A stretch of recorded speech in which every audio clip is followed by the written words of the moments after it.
Hi friends, இன்றைக்கி நம்ம சேனலில் உளுந்த வடை எப்படி பண்ணுறதுன்னு தான் பார்க்க போகிறோம். எல்லாருமே தீபாவளி அன்றைக்கி காலையில் உளுந்த வடை கண்டிப்பாக செய்வீங்க. வாங்க உளுந்த வடை எப்படி பண்ணுறதுன்னு பார்த்துடலாம். 1 கப் அளவுக்கு உளுந்து எடுத்திருக்கேன். இதில் ஒரு 15-20 வரைக்கும் மீடியம் சைஸ் வடை பண்ணலாம். நல்லா இதை ஃபஸ்ட்டு கழுவி எடுத்துக்கோங்க.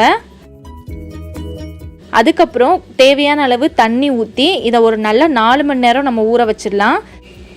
கிரைண்டரில் அரைக்காமல் நம்ம இதை மிக்சியில் அரைக்கிறதுனால 4 மணி நேரம் வரைக்கும் ஊற வச்சாதான் நம்மளுக்கு நல்லா வடை சாஃப்டாக வரும். ஒரு வெங்காயத்தை இந்த மாதிரி சின்னதாக கட் பண்ணி வச்சுக்கோங்க. 2 பச்சை மிளகாயை இந்த மாதிரி சின்னதாக கட் பண்ணி வச்சுக்கோங்க. கொஞ்சமாக மிளகு எடுத்துக்கோங்க. நல்லா 4 மணி நேரம் உளுந்து ஊறினதுக்கப்புறம் அதில் தேவையான அளவு உப்பு சேர்த்து நல்லா அரைச்சிக்கோங்க. ரொம்ப நல்லா சாஃப்டாக அரைச்சிக்கணும். நான் இதில் தண்ணி எதுவும் சேர்க்கலை. உங்களுக்கு அரைக்கும் போது கொஞ்சம் தண்ணி தேவைப்பட்டுச்சுன்னா லைட்டாக தெளித்து விட்டு அரைச்சிக்கோங்க. தண்ணி அதிகமாக சேர்க்க வேண்டாம்.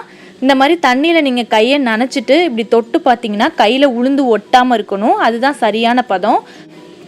உங்களுக்கு பார்த்தீங்கன்னா தெரியும். நல்லா இந்த அளவுக்கு கெட்டியான கன்சிஸ்டன்சியில் நீங்கள் அரைச்சி வச்சுக்கோங்க.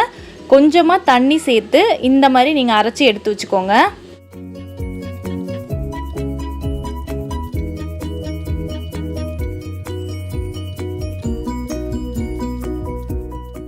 இப்போ நம்ம நறுக்கி வச்சுருக்க வெங்காயம், பச்சை மிளகாய், அப்புறம் மிளகு எல்லாத்தையும் சேர்த்து கலந்துடலாம். என்கிட்ட அன்றைக்கி கருவேப்பிலை இல்லை. உங்கள்கிட்ட கருவேப்பிலை இருந்துச்சுன்னா கண்டிப்பாக அதையும் கொஞ்சம் சேர்த்துக்கோங்க. இப்போ நம்ம தேவையான அளவு எண்ணெய் எடுத்துக்கலாம். எண்ணெய் நல்லா சூடாகட்டும். நல்லா சூடானதுக்கப்புறம் நீங்கள் ஓரளவு மீடியம் ஃப்ளேமில் வச்சு ஒன்றொன்னா பொரித்து எடுத்துக்கோங்க. உங்களுக்கு கையிலேயே நல்லா தட்டை வந்துச்சுன்னா இந்த மாதிரி தட்டி நடுவில் ஓட்டை போட்டுக்கோங்க. அப்படி இல்லைன்னா நீங்கள் இந்த மாதிரி மொத்தமாக மாவை எடுத்து சும்மாவும் போட்டு செய்யலாம். அம்மா செஞ்சதுனால அவங்க ஈஸியாக தட்டி இந்த மாதிரி ஓட்டை போட்டாங்க. உங்களுக்கு வரலன்னா நீங்கள் அப்படியே கொஞ்சமாக மாவு எடுத்து முழுசாக நீங்கள் போட்டு செய்யலாம். உண்மையிலேயே அவ்வளோ சாஃப்டாக ரொம்ப டேஸ்ட்டாக இருந்துச்சு. இந்த தீபாவளிக்கு கண்டிப்பாக எல்லாருமே இதை ட்ரை பண்ணி பாருங்கள். நம்ம சப்ஸ்கிரைபர்ஸ் எல்லாருக்கும் என்னோட மனமார்ந்த தீபாவளி நல்வாழ்த்துக்கள். எல்லாரும் ரொம்ப ஹாப்பியாக நல்லா ஜாலியாக கொண்டாடுங்க. இன்னொரு சூப்பரான ரெசிபியோட நான் உங்கள் எல்லாரையும் அடுத்த வீடியோவில் பார்க்குறேன்.